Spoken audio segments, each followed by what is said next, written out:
नाना प्रकार के संत महंत आज उस हिंदू जागरण के लिए काम कर रहे हैं, बड़ी बड़ी यात्राएं निकाल रहे हैं। याद रखना अभी भी समय है, समझ जाओ हिंदुओं, सब जाति पाति को भुलाकर एक हो जाओ, क्योंकि संघे शक्ति कलियुगे। इस कलयुग में केवल एकता में ही शक्ति है। जब तक इकट्ठे नहीं होगे आप संघर्ष नहीं कर पाओगे। इस हिंदू धर्म को बचाने के लिए, इस सनातन धर्म को बचाने के लिए हमारे सिख गुरु गोविंद सिंह देव ने अपने बच्चों को इसी हिंदू धर्म को बचाने के लिए उनकी कुर्बानी दी। कितना महान उपकार किया गुरु गोविंद देव सिंह ने। अगर वो ना होते तो आज हम हिंदू यहां बैठे ना होते।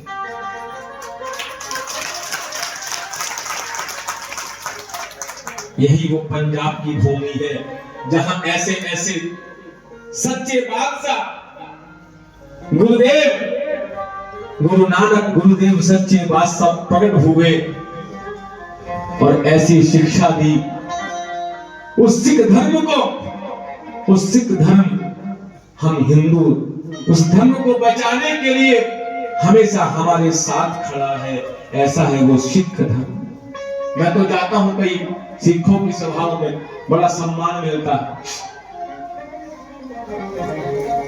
और यदि आपको इन चारों युगों की आयु को याद करना हो तो याद करा दूं, बहुत आसानी से आपको याद हो जाएगा। आप केवल कलयुग की आयु को याद कर लो, कितनी है? 4,32,000। इसको दुगना कर दो, कितना हो गया? तो द्वापर युग की आयु आ गई। इसको तिगना कर दो तो 12,96,000 त्रेता की आयु आ गई। और इसको चौगुना कर दो तो सतयुग की आयु 17,28,000। बस आप आराम से निकाल दो, लेकिन ताली बड़ी धीरे हो जा रही है। मेरा प्रयास है, मैं बहुत आराम से आपको एक एक चीज समझा रहा हूं। ना व्यास में वो कला होती है, किसी भी लंबी कथा को वो 2 मिनट में समाप्त कर सकता है, लेकिन मैं चाहता हूं कि आपको पूरा ज्ञान मैं देकर जाऊं। और जब 1000 बार ये चारों युग अपनी आयु के अनुसार, जब 1000 बार ये चारों युग अपना चक्कर लगाते हैं, कितनी बार? 1000 बार, तब ब्रह्मा का एक दिन होता है। और ऐसे ही जब 30 बार ये युग बीतते हैं, उसी अनुसार ब्रह्मा का 1 महीना होता है। और जब 12 महीने इस प्रकार बीतते हैं तो ब्रह्मा का 1 वर्ष होता है। इस प्रकार ब्रह्मा की 100 वर्ष की आयु पूर्ण होने के बाद इस सृष्टि का प्रलय होता है। क्योंकि कलयुग की आयु 4,32,000 है। अभी लगभग केवल 6,000 वर्ष कुछ बीते हैं। अभी तो कुछ भी कलयुग नहीं महाराज। लोग कहते हैं कि प्रलय होने वाली है, अभी तो बहुत समय है प्रलय होने में। और जब इस सृष्टि का प्रलय होता है तो क्या होता है? जरा झोली को फैलाकर बड़े प्रेम पूर्वक इस कथा में मन को लगाओ। मैं आशा करता हूं इस कथा के माध्यम से आपकी सारी समस्याएं, सारी शंकाएं, सारा अज्ञान आपका दूर भाग जाएगा। शिव महापुराण कहती है, जिस समय प्रलय होता है, महाप्रलय काले जनष्ठे स्थावर जंगमे आसीत वमयम सर्वम मरणक ग्रह तारकम। ऐ चंद्रम न अहोरात्रम न अग्ने अनिल भोजनम अप्रधानम विच्छिन्नम अन्य तेजो विवर्जितम। जिस समय प्रलय होता है सब कुछ नष्ट हो जाता है, स्थावर जंगम सब कुछ, ग्रह तारा नक्षत्र जल चेतन दीप सब नष्ट हो जाता है। लेकिन सब कुछ नष्ट होने के बाद वो परमात्मा, वो ईश्वर जो कण कण में समाया हुआ जो परमात्मा है, पूर्ण ब्रह्म परमेश्वर परमात्मा कभी नष्ट नहीं होता।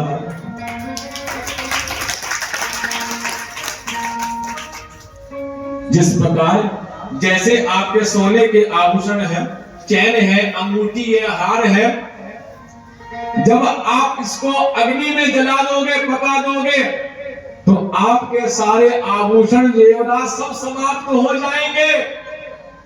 लेकिन सब कुछ समाप्त होने के बाद एक वस्तु कभी भी समाप्त नहीं होगी। क्या बोलो ना, सोना। सोना कभी नष्ट नहीं होता। फिर कहोगे महाराज, जब वो परमात्मा कण कण में समाया हुआ परमात्मा, जिसका ना कोई आकार ना साकार, वो परमात्मा इस सृष्टि को कैसे चलाते हैं? यही बात मां पार्वती भगवान शिव से पूछती है कि वो परमात्मा जिसका कोई आकार प्रकार नहीं, वो परमात्मा इस सृष्टि को कैसे चलाता है? ध्यान देना, रामचरितमानस के बाल कांड के 118 नंबर दोहे के तीसरी और चौथी चौपाई में तुलसीदास जी स्पष्ट कर रहे हैं कि वो परमात्मा कैसा है। बिनु पग चलहि सोनहि बिनु काना, बिनु पग चलहि सोनहि बिनु काना, बिनु पग चलहि सोनहि बिनु काना, बिनु पग चलहि सोनहि बिनु काना।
सब भांति अलौकिक करनी, सब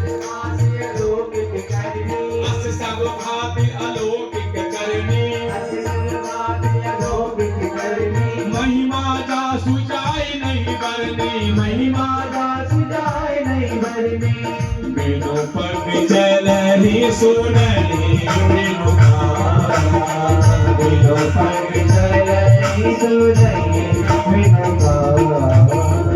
वो परमात्मा कैसा है?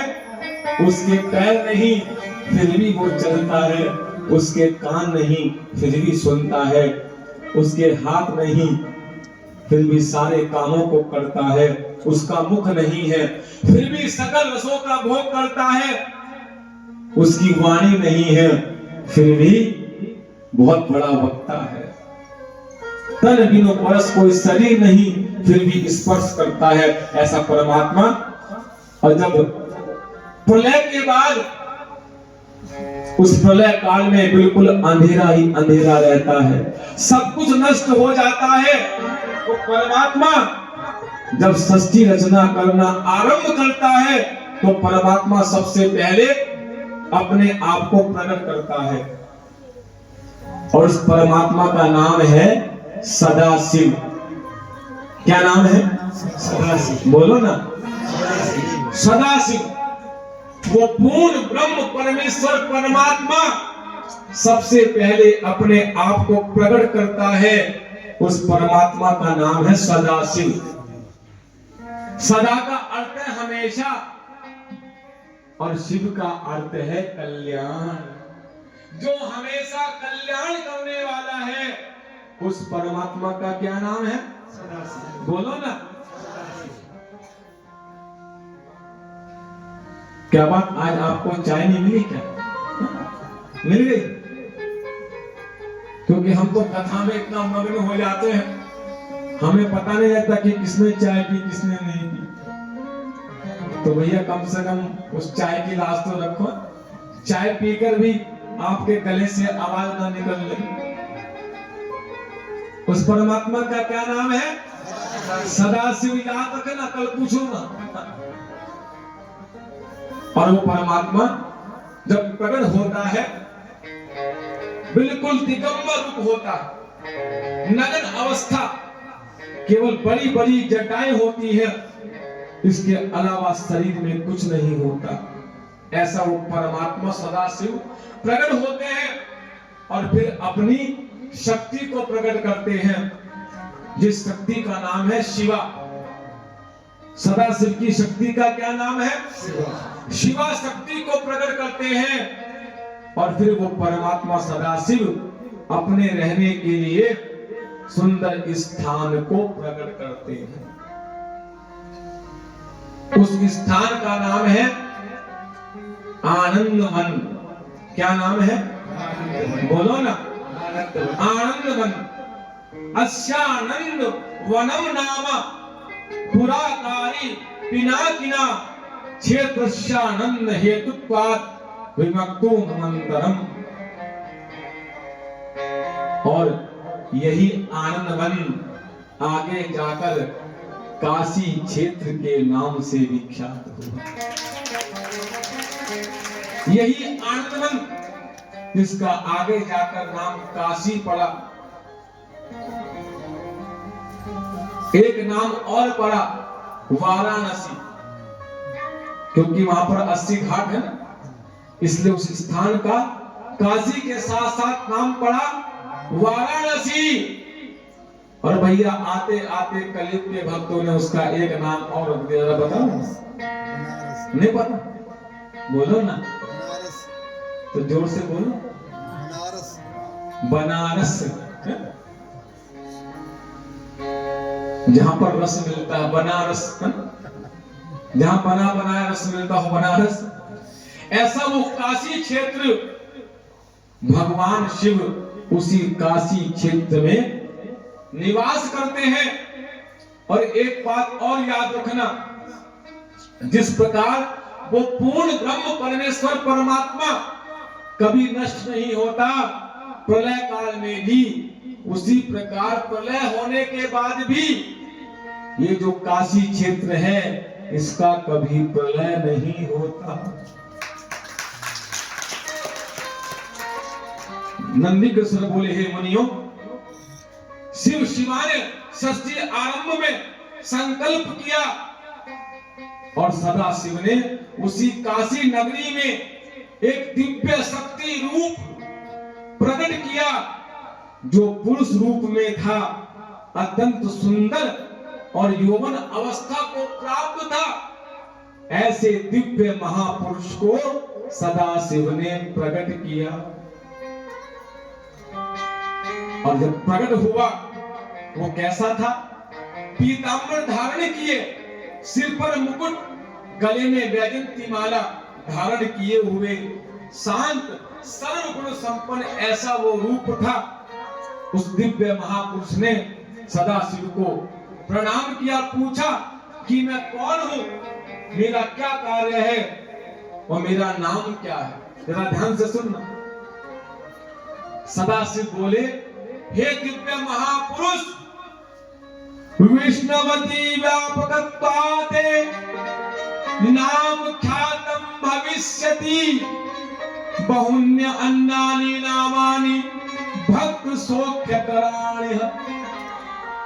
हे दिव्य महापुरुष, तुम सर्वत्र व्यापक रहोगे, तुम्हारा नाम विष्णु होगा।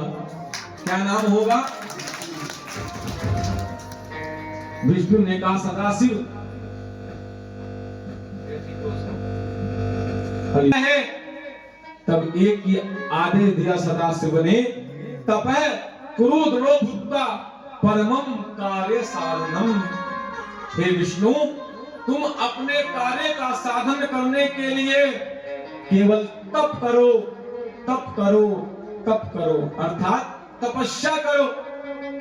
सदाशिव की आज्ञा पाकर विष्णु ने इतना घोर तप किया, इतना घोर तप किया, उस तप के प्रभाव से, तेज से इतना कठोर तप किया कि विष्णु के शरीर से पसीने की धाराएं बहने लगी और पूरी सृष्टि में जल ही जल हो गया। इतना जल हुआ, पूरी सृष्टि में जल ही जल हो गया। लेकिन विष्णु ने अपनी तपस्या को नहीं छोड़ा। उस जल में लेटे लेटे भी वो तप कर रहे थे, तपस्या कर रहे थे। पूरे सृष्टि में जल ही जल हो गया।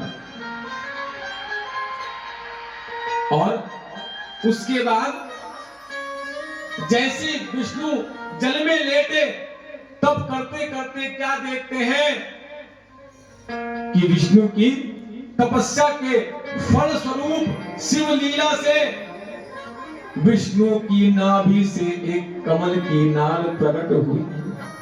अति विस्तार वाली कमल नाल, कमल का डंठल कमल नाल प्रकट हुई।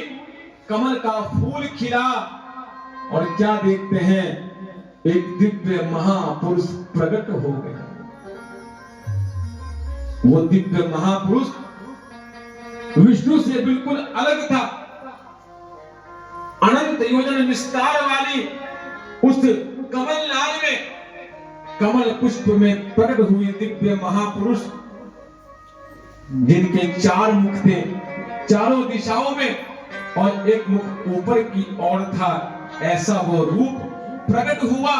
सफेद बाल, सफेद दाढ़ी, सफेद वस्त्र पहने हुए जैसे ही वो दिव्य महापुरुष प्रकट हुए, चारों ओर देखने लगे।